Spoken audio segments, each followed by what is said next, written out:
অপরাধী বাছি বাছি বাদ গেল, কড়াভাবে সাজা দেওয়া উচিত ছিল। আসামি ছাড়া গেছে, আসামি ফাঁসি হয় নাই, এই জন্যে আমরা বেয়া খুশি। জুলাই গণ অভ্যুত্থানে নিহত আবু সাঈদ হত্যা মামলার রায়ে অসন্তোষ প্রকাশ করেছে তার পরিবার। বৃহস্পতিবার এ মামলার রায় ঘোষণা করেন আন্তর্জাতিক অপরাধ ট্রাইব্যুনাল ২।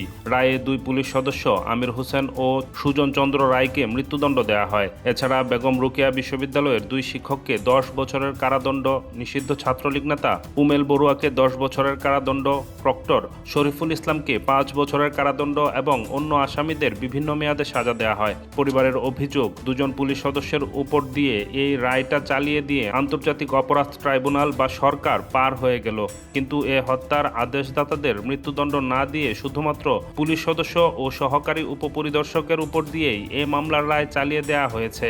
যে ২ জনকে ফাঁসি দিয়েছে, ৩ জনকে যাবজ্জীবন কারাদণ্ড দিচ্ছে, এতে আমি সন্তুষ্ট নই। আরো লোকের ফাঁসি হওয়া উচিত ছিল। তবে ১ নম্বরে হলো পমেল বড়ুয়া, উনি কিন্তু সাংঘাতিক দোষী। ওই আমার ছেলেকে অপদস্থ মারপিট করছে, লাঠিচার্জ করছে। এই বিচারে আর মাত্র ২ জনের ফাঁসি, আরো বেশি করে মানুষের ফাঁসি হওয়া উচিত ছিল অপরাধী যারা।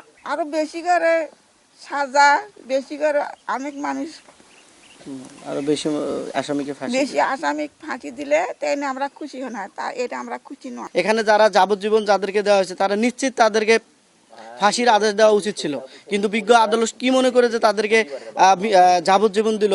আর এই যে পমেল বড়ুয়া, যারা এই যে সম্পৃক্ত ছিল হত্যাকাণ্ডের সাথে, যারা ইন্ধনদাতা ছিল, তাদেরকে এত কম সময় বা কম একটা দিনের যে রায় দিয়েছে, আসলে এটা খুবই দুঃখজনক।